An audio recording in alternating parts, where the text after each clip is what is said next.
할렐루야. 오늘 우리가 함께 나눌 말씀의 제목은 순종의 여건, 순종의 여건입니다.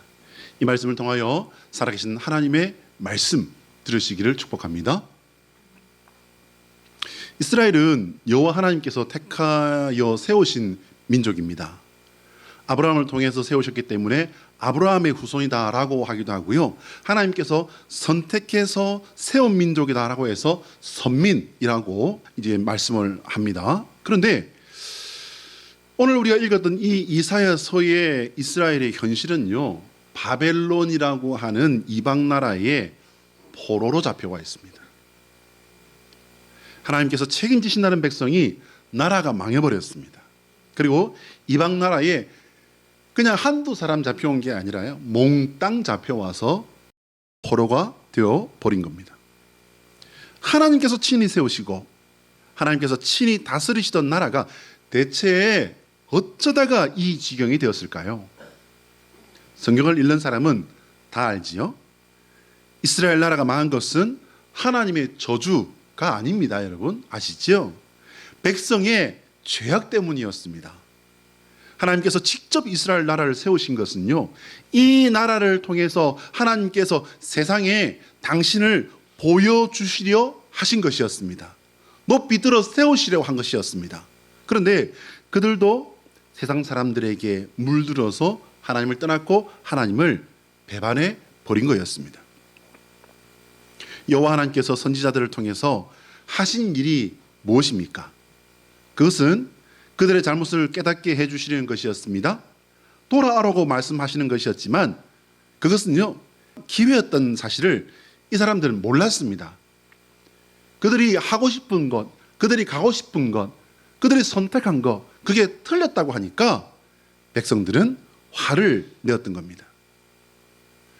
그렇게 하나님께서 당신의 종들을 보내시어서 이스라엘의 길을 막아주셨습니다. 그러니까 가면 안 되는 길이었기 때문에 막아주셨고, 가면 이제 사는 길을 열어두셨기 때문에 막아주신 거였는데, 그들은 순종은커녕 하나님께 돌아가기를 거절했고, 도리어 하나님께서 보내신 하나님의 종들, 선지자들을 감옥에 보내거나 죽이기까지 했던 것입니다. 자, 한번 따라할까요?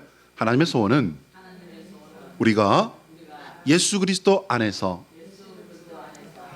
하나님께서 주시는 기회를 놓치지 않는 성도가 되는 것이다. 조금 길지요? 자, 그래도 시작. 하나님의 소원은 우리가 예수 그리스도 안에서 하나님께서 주시는 기회를 놓치지 않는 성도가 되는 것이다. 할렐루야.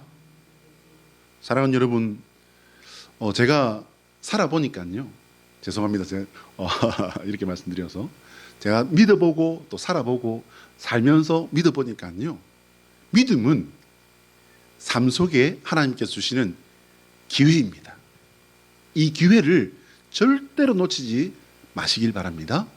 하나님께서 우리 삶 속에 주시는 이 믿음은요, 살아날 구원받을 기회고 복받을 기회고 세상에 하나님의 아름다운 빛으로 또 소금으로 살게 하실, 세상을 아름답게 할 기회라는 사실을 믿으시길 바랍니다.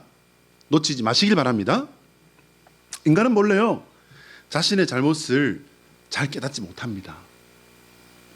혹 깨달아도 돌아서지를 않아요. 이것을 이제 세월이 많이 지나고 현대에 와서 학자들이 연구를 해보니까 자기 방어 기제라고 하는 그런 어떤 그 내용이 있더라는 거예요. 근데 이게 어디서부터 시작되었냐면요, 에덴 동산에서부터 시작되어서 내려온 죄의 본성이더라는 것입니다. 인간은 그렇습니다. 돌아서지 않으니 회개는 기대조차도 할 수 없는 존재가 바로 인간이라는 것입니다. 그러니 그 어려운 회개를 하고 하나님의 자녀가 된 이 성도라는 직분을 받은 우리가, 여러분, 얼마나 축복받은 사람들입니까? 할렐루야. 우리를 구원하신 예수 그리스도의 이름을 찬양합니다. 여호와 하나님을 배반하고 떠났고 하나님을 경고도 무시한 채 끝까지 달렸던 이스라엘 나라는 이미 완전히 망했고 자신들의 힘으로는요 절대로 일어설 수 없는 그런 지경까지, 그런 나라에까지 이들은 몽땅 다 떨어져 버린 거예요. 나라는 그냥 완전히 다 황폐화되어 버렸습니다. 좀 그 나라에서 쓸만하다는 사람들은요 모조리 다 끌려갔습니다. 한마디로 희망이라고는 어디에도 걸어볼 수 없는 완벽한 절망의 상황에 이들은 지금 내동댕이 쳐져 있는 겁니다. 한마디로요 조금 죄송한 말로 제대로 망해버린 거예요. 그들에게 지금 남은 것은요 나라 잃은 상실감, 하나님께 대한 배신감, 현실에 대한 절망감. 여러분 성경을 읽어보면요 지금 이들이 이러고 있다는 거예요. 나라를 잃은 상실감. 여러분 하나님이 당신의 종들을 보내셔서 어떻게 하셨습니까? 이렇게 하면 내가 너희들을 지켜줄 거고 너희 조상들에게 내가 축복을 약속했던 그거 너희들에게 다시 부어줄 거고. 여러분 그게 전례가 없었습니까? 다윗과 솔로몬의 나라를 보시기 바랍니다. 전례가 있었잖아요. 하나님께 돌이키면, 하나님을 제대로 믿고 따르면 하나님께서 책임지시는 역사가 있었잖아요. 근데 자기들이 그거 배신해서 나라가 망했는데 나라를 잃은 상실감, 거기다가 하나님께 대한 뭐가 있다고요? 배신감. 이거는 뭐 과일 배는 까서 먹기라도 하지. 그래서 그들이 자초한 현실에 대한 절망감, 이게 지금 그들에게 남은 전부입니다.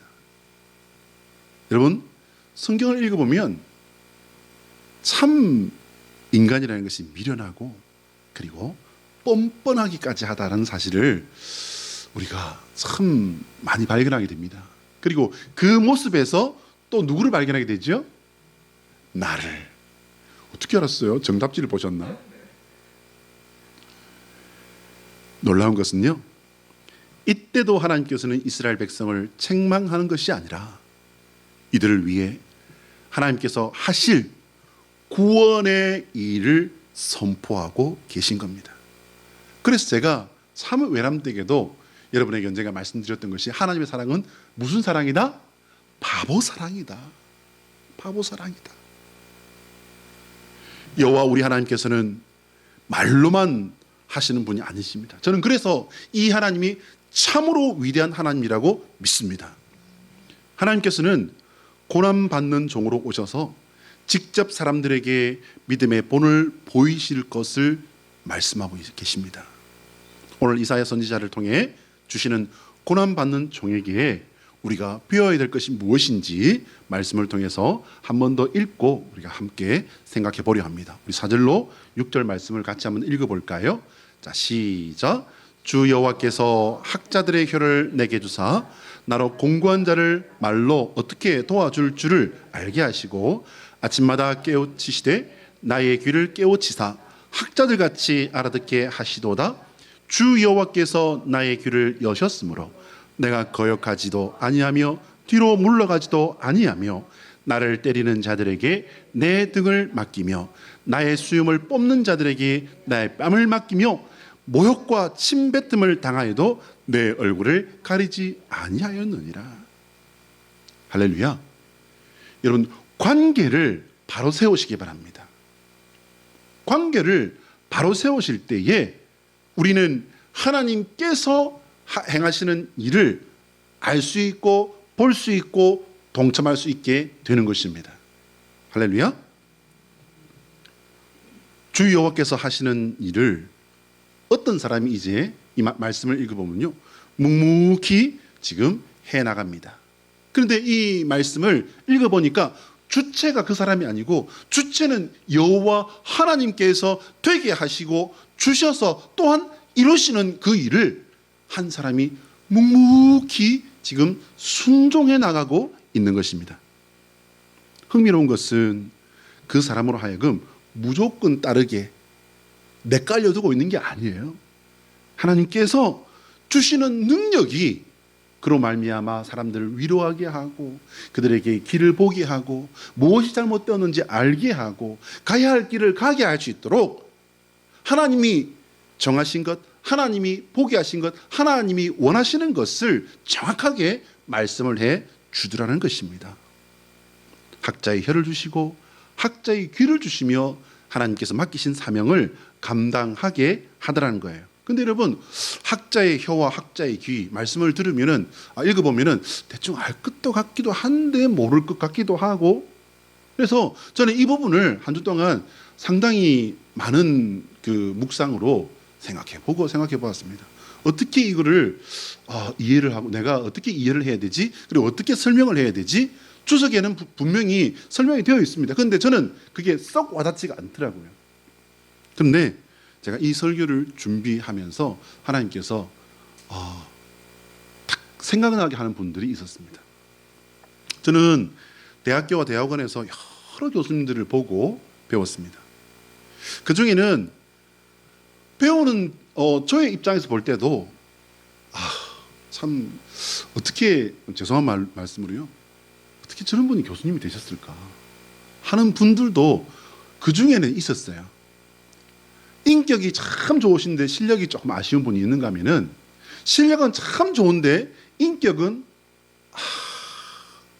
하고 고개를 좀 갸우뚱하게 하는 그런 분도 가끔 있었죠. 그런데 대부분의 교수님들은요, 실력과 인격과 영성까지 제대로 갖추신 훌륭한 분들이었습니다. 그분들은 열심히 수업을 얼마나 오십니다. 그렇게 하셨음에도 불구하고 이 준비를 한 그것을 가지고서 생각하면서 수업을 진행해 나갑니다. 얼마나 수업에 열과 성을 다하고 집중을 하고 머리에 있는 것들을 다 정확하게 내어서 학생들에게 조금이라도 더 정확하게 심어주려고 애를 썼는지요. 여러분, 그냥 이 입에 침이 마르고 거품이 물다가 침이 마르는 것은 뭐 말할 것도 없고요. 혈압이 올라가지고 여기에 핏대가 서고 얼굴이 그렇게 3학점짜리, 보통 중요한 전공 과목들은 3학점이잖아요. 그러면요, 중간에 한 번 쉬고 이제 수업을 하게 되는데, 이런 교수님들은요, 핏대가 서고 나중에 이제 2시간을 지나고 나면요, 이제 얼굴이 벌겋게 달아오릅니다. 흥분해서 아니요, 여러분. 열과 성을 다해서 온 힘을 다하다 보니까 나중에는 이제 3시간 마치고 이제 수업을 마치고 나갈 때는요, 학생들은 그렇구나, 이렇게 뭔가 두둑하게 배불리 먹은 것 같은 그런 느낌이 나는데, 이 교수님은 어떻게 해요? 탈진을 해서 나가는 거예요. 탈진을 해서. 수업을 준비를 해서 오셨음에도 불구하고 이렇게 얼굴이 빨개질 정도로 열정을 쏟는 그런 교수님들을 보면요, 어떻게 이런 분들이 여러분 존경이 안 될 수가 있겠습니까? 근데 이런 교수님들은요, 특징이 있어요. 특징이 뭐냐면요, 학생들의 그 서투른 질문, 엉뚱한 질문, 바보 같은 질문도요, 함부로 다루지 않는다는 거예요. 제가 같은 학생의 입장에서 들어봐도요, 왜 저런 질문을 하지? 그 이상한 질문하는 분들은 이제 신학대학원 같은 경우에는 딱 정해져 있어요. 학부에서 공부를 하고 이제 신학대학원으로 올라온 사람, 학부에서 신학을 전공을 하고 올라온 사람들은 이미 다 이 과목들을 한번 들었어요. 그러니까 무슨 말씀을 조금 더 깊은 말씀을 하셔도 왜 그런 말씀을 하는지 이해가 좀 더 빨리 돼요. 근데 일반 대학을 나오고 신학대학원을 온 사람들은요, 뭐예요, 여러분? 책은 읽었고 분명히 설교로 들은 적이 있고 강의도 들어봤는데, 근데 그것이 조금 더 깊이 들어가 버리니까 이게 여러분 잘 이해가 막 안 되는 거예요. 의문이 생기는 거예요. 뭔가 이해 안 된 부분들이 물어보고 싶은 거예요. 그래서 물어보는데 학부에서 이미 그 고민을 끝낸 사람들은 우리는 저거 학부 때 들었는데 그런데 이 교수님들은요, 그렇게 봤습니다. 그래요, 참 좋은 재밌는 생각입니다. 그렇게 볼 수도 있겠군요. 이렇게 어떻게 해요? 포용하고 받아줍니다. 아니, 당신도 대학 나왔을 거 아니야. 지금 그 나이 먹도록 이제까지 교회 다니고 설교도 들었을 텐데 뭐 그런 걸 질문이라고 하나? 여긴 그래도 대학원인데 대학원에 맞는 질문을 하시오. 이런 교수님은요, 거의 잘 없어요. 아까 제가 말씀드렸죠. 실력은 되는데 인격이 조금, 그런 분들은 아예 무시를 해버린 그런 분도 가끔 있습니다. 그런데 그런 분보다는요, 대부분은 감싸주고 포용해 줍니다. 학자인 교수님들의 특징이 그렇습니다, 여러분. 함부로 보거나 함부로 듣거나 함부로 말하지 않습니다. 그분들은 더 깊이 보고 더 깊이 생각하고 더 깊이 이해하는 것이 몸에 배어 있는 듯 저는 그렇게 보이고 그렇게 배웠습니다. 그 교수님들은 그러면 왜 그렇게 모자라 보이는 학생들을 참아주셨을까요, 여러분? 이유는 간단합니다. 그분들은 이 학생들이 아직 잘 모르기 때문이라고 하는 그들의 형편을, 그들의 처지를 이해했기 때문이에요. 그리고 그 형편을 이해했고 그들이 어디로 어떻게 어떤 상황으로 올라가야 되는지를 분명하게 목표를 알았기 때문에 참아주고 도와주고 끌어준 거예요. 그 학생들이 지금 자신이 가르치는 이 과목에 더 흥미를 가지고 이것을 바른 목회적인 도구로 가지고서 이제 나아갈 수 있게끔 그렇게 도와주려고 참아주고 그리고 끌어주고 들어주고 품어준 거예요. 이런 교수님들의 마음을 알기 때문에 학생들은 배움을 통해서 그 학문을 배우고 지식을 넓혀가게 되지요. 그런 교수님들의 진심을 알기 때문에 졸업을 하고도요, 그분들과 관계가 쉽게 끊어지지 않는 겁니다. 그분들의 말씀을 듣고 그분들이 책이 나왔다 그러면요, 없는 형편이라도 그 책을 먼저 사서 일단 뒤에 읽을지라도 일단 사서 보고 이렇게 하는 겁니다. 본문의 학자도 여러분 마찬가지입니다. 오늘 이사야 본문의 학자도요, 주 여호와께서 왜 학자의 혀를 주시고 학자의 귀를 주셨는지 알기 때문에 그는 뻔뻔스럽고 미련한 백성들을 위로하고 참으며 도와주는 것입니다. 그런데 본문의 학자는요, 위로하고 도와주었음에도 불구하고 온갖 모욕을 당하는 모습으로 성경은 기록하고 있습니다. 학자는 그가 도와주던 사람들에게 등을 맞고 뺨에 수염을 뽑히고 침뱉음을 당하는 거예요. 그런데 그는 얼굴을 가리지 않습니다, 여러분. 피하거나 숨지도 않습니다. 왜일까요, 여러분? 왜냐하면요, 죄가 없기 때문입니다. 죄가 없기 때문에 당당하게 나아가는 거예요. 어떻게 이런 모습이 가능할까?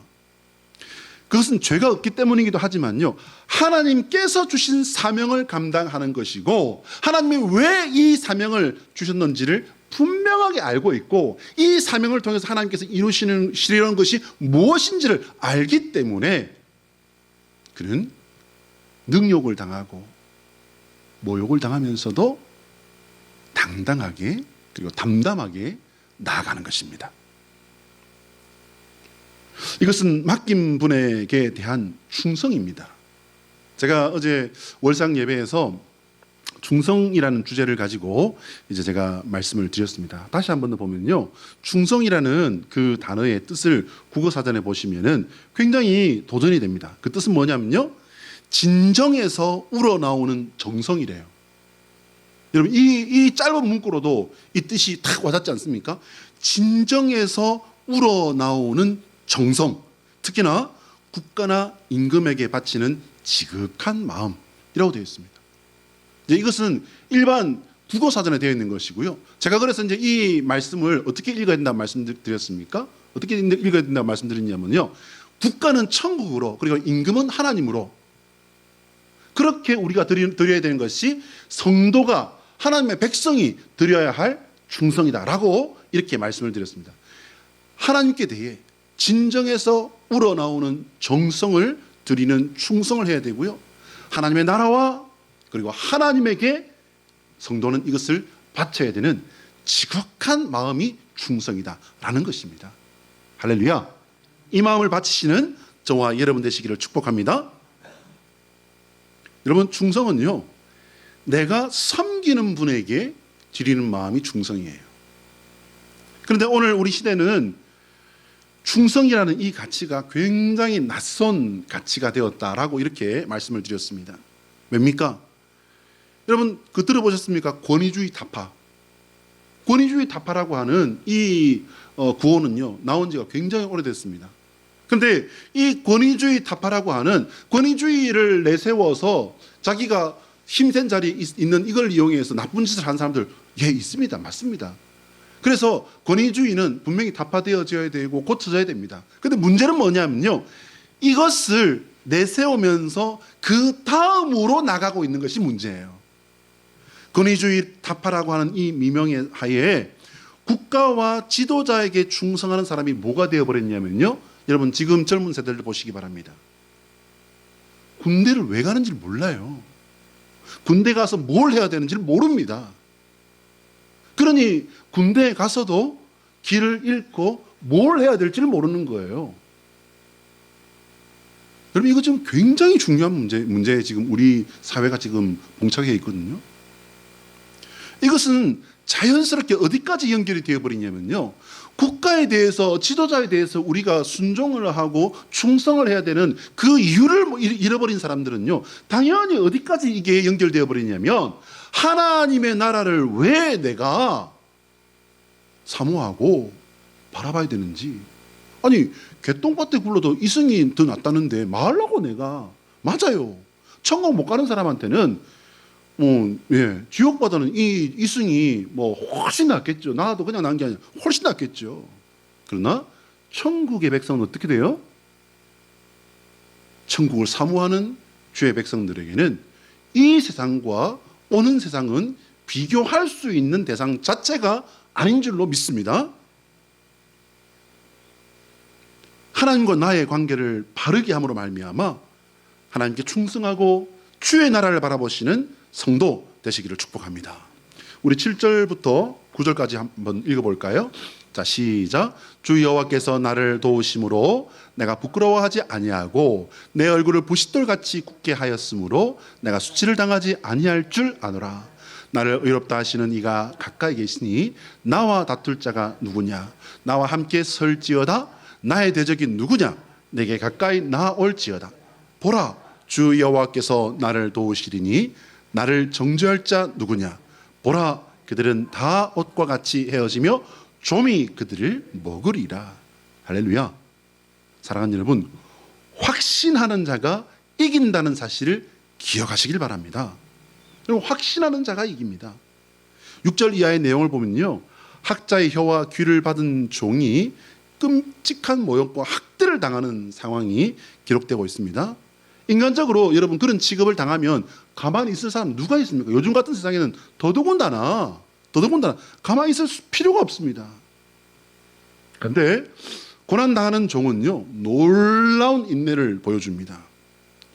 6절에 보면은 얼굴 가리지 않습니다. 7절에는요, 부끄러워하지 않습니다. 아까 제가 말씀드렸지 않습니까? 부끄러워할 게 없기 때문입니다. 억울하면 몰라도 부끄러워할 게 없기 때문에 얼굴 가리지 않습니다. 도리어 비참한 학대를 당하면서도 오히려 도전을 하고 있습니다. 모욕과 학대를 당하고 있지만 하나님께서 나를 의롭다 인정하시기 때문에 도전을 합니다. 우리 법정에 가서 시시비비를 한번 가려보자. 누가 옳은지 누가 틀렸는지 이거 한번 가려보자.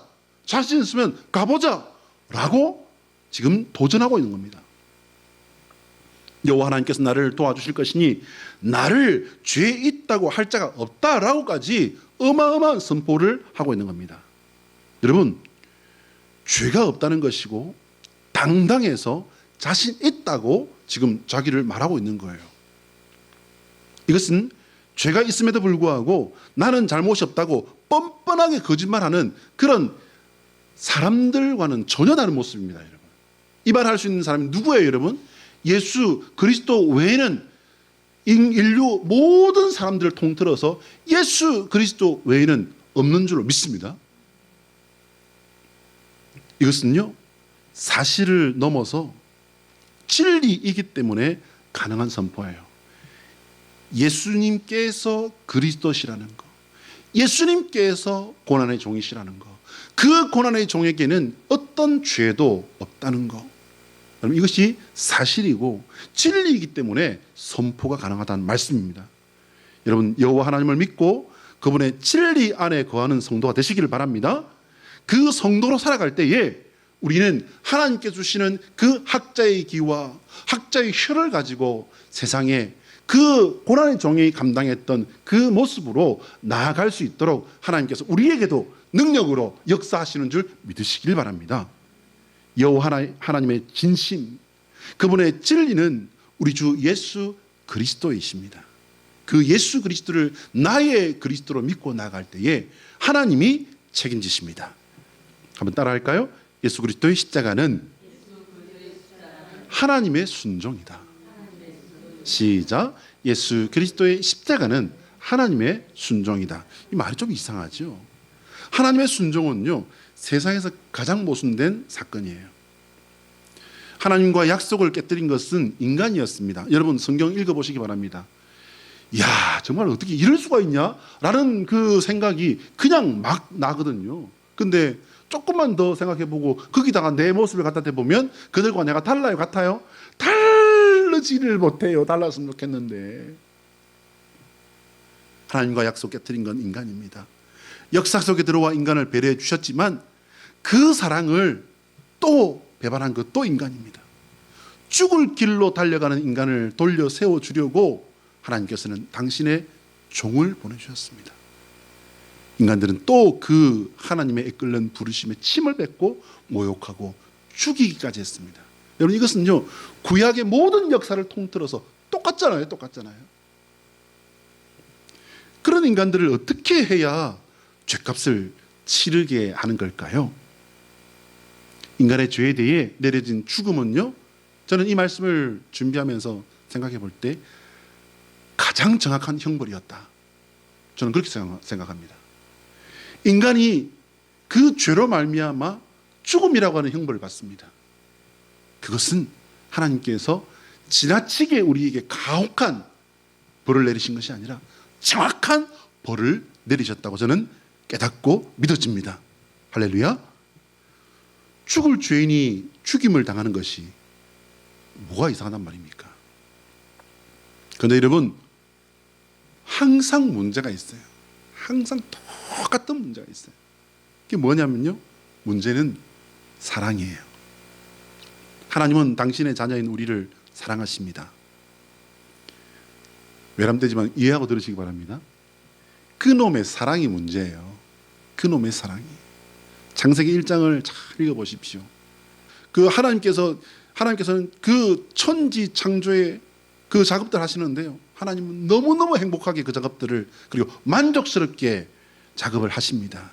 최고 절정의 작업이 어디서 이제 그 절정이 이제 이루어집니까? 인간을 창조하신 데에서 하나님은 가장 절정의 완성을 이루십니다. 그리고 하나님은 그들을 보고 어떻게 하셨다고요? 만족하였다. 심히 좋았다.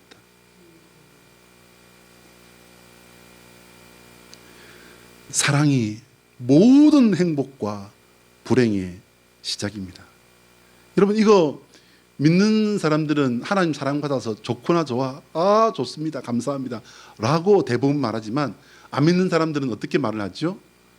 눈물의 씨앗이라고 말하겠어요.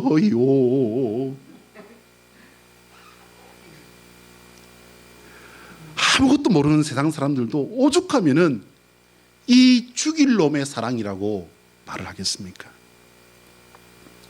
하나님은 당신의 끊을 수 없는 사랑을 십자가 순종으로 실천하고 완성하셨습니다.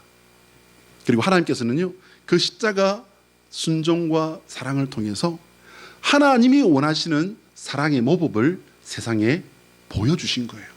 말로만 하신 거 아니요, 여러분. 하나님은 제가 말씀드렸잖아요. 하나님이 진짜 위대하신 것은 하나님은 말로만 하시는 분이 아닙니다. 하나님은 행동하십니다. 하나님은 실천하십니다. 하나님은 완성하십니다. 그래서 하나님이 위대하시고요. 그래서 하나님을 믿지 않는 사람들 입장에서는요, 진짜 무서운 신이 바로 여호와 하나님이십니다. 오늘은 종려주일입니다. 내일부터 이제 2023년 고난주간이 시작되어지고 고난주간 특별 새벽기도회가 시작되어집니다. 여러분, 새벽제단을 한번 쌓아보지 않겠습니까? 하나님께서 인간의 몸을 입고 이 세상에 오신 것은요, 대신 죽어주시는 그 대속의 죽음으로 구원을 이루시고 사랑을 실천하신 것도 있지만, 십자가를 통해서 순종의 모범을 보이신 것입니다. 여러분, 새벽 예배 그거 한다고 안 죽습니다. 그러나 힘들지 않을 수는 없습니다. 우리 생활의 삶의 그 밸런스가 다 깨져버립니다. 예, 힘든 건 맞습니다. 그런데요, 예수님은 아까 제가 기도에서도 언급했지만은 여러분 골고다 길요 별거 아니에요. 올라가 보시면요 경사 별로 없습니다.